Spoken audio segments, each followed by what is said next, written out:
Tumetoka Dodoma kuja hapa moja kwa moja.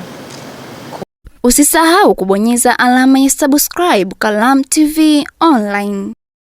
Muona Baba Askofu Ruwaichi na jumuiya yote ya kanisa hili la Mtakatifu Joseph. Nimefika hapa kwa niaba ya Chama cha Mapinduzi. Nimeleta salamu za pekee kutoka kwa mwenyekiti wetu Dr. Samia Suluhu Hassan.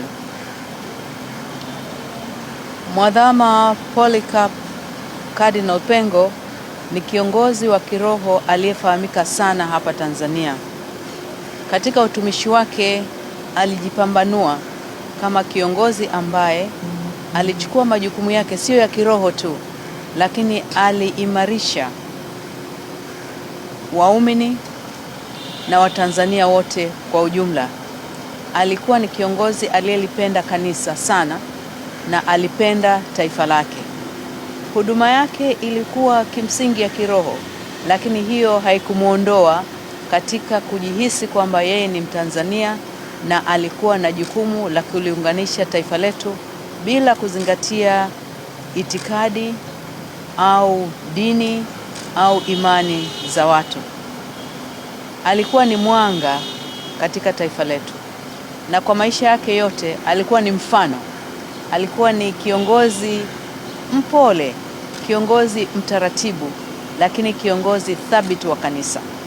Na upole wake, utaratibu wake ulidhihiri sio tu katika tabia, lakini hata katika namna alivyotizama masuala mbalimbali yaliyoligusa jamii.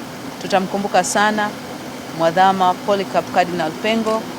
Atakuwa alama inayodumu ya utumishi wa Mungu, utumishi wa taifa na utumishi wa jamii.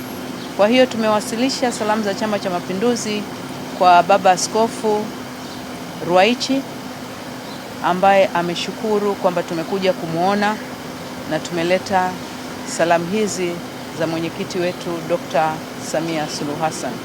Tunamwomba Mwenyezi Mungu mwanga wa milele amwangazie Mwadhama Polycarp Cardinal Pengo. Asanteni. Usisahau kubonyeza alama ya subscribe Kalamu TV Online.